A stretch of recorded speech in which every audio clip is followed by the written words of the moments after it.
Why did your family member refuse to visit? When I was 12, my family moved from our cramped apartment into a beautiful old Victorian house just 20 minutes away from where we used to live. We were thrilled. It had 5 bedrooms, original hardwood floors, and a backyard with mature oak trees. My parents had saved for years to afford it. The day we moved in, Mom called Grandpa Bob to invite him over for dinner to see our new place. He declined, saying he was too tired. We thought nothing of it. The following weekend, Mom invited him again. Grandpa said his arthritis was acting up and he couldn't make the drive. When Mom offered to pick him up, he said he had plans with his neighbor. This pattern continued for weeks, then months. Every invitation was met with a new excuse. Doctor's appointments, bad weather, feeling under the weather, having to watch a specific TV program. For Thanksgiving that year, Mom automatically planned to host at our new house. She called Grandpa to tell him what time to arrive. He told her he couldn't make it to our place and that we'd have to come to him if we wanted him at Thanksgiving. Mom was confused but agreed. We packed up the entire dinner and drove to Grandpa's small house. When Mom asked why he couldn't come to us, he changed the subject. By Christmas, Mom was determined to have Grandpa over. She called every day for a week, but he remained firm. He stated plainly that he was either hosting Christmas or spending it alone. Mom cried after that call. Dad tried to reason with Grandpa, but he wouldn't budge. We ended up having Christmas at his house too. For my 13th birthday in March, I specifically asked if we could have my party at our house and have Grandpa come. Mom seemed hesitant but agreed to try.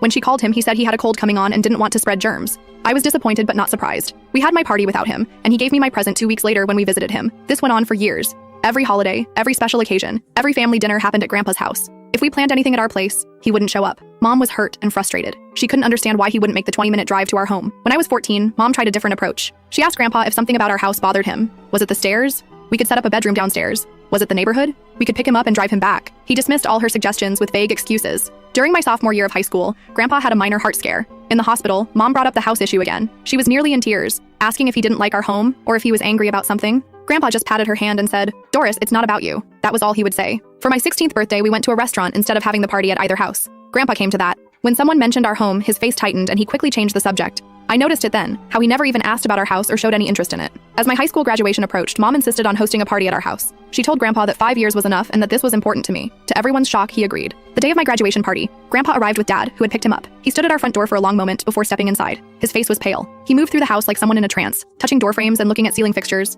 Mom tried to give him a tour, but he seemed to already know where everything was. When he reached the kitchen, he stared at the old cast iron stove we had kept as a decorative piece. He quietly told us that Mrs. Wilson used to bake bread on that stove, and sometimes she'd give him a warm slice when he visited. Mom looked confused. Grandpa walked to my bedroom, stood in the doorway, and his eyes filled with tears. He whispered that this had been Hugo's room. Finally, he went out to the backyard. He walked straight to the largest oak tree where we had hung a swing and placed his hand on the trunk. Then he started to sob, deep heaving cries that shook his whole body. Dad rushed to his side, but Grandpa waved him away. When he could speak again, Grandpa turned to us. This was Hugo's house, he said. We sat with him on the patio as he told us everything. Hugo had been his best friend since they were 5 years old. They did everything together. The oak tree, they had planted it together when they were 8, racing each other to see whose side would grow taller. Hugo had died of pneumonia at 17 in what was now my bedroom. Grandpa was with him that day, holding his hand until the end. He explained how he'd driven past this house for 60 years, watching other families live here. When we bought it, he couldn't bear to see how we'd changed it or watch strangers in his best friend's home. Mom was crying now too. She asked why he hadn't told us. He simply said he didn't want to spoil it for us, adding, "It's a good house."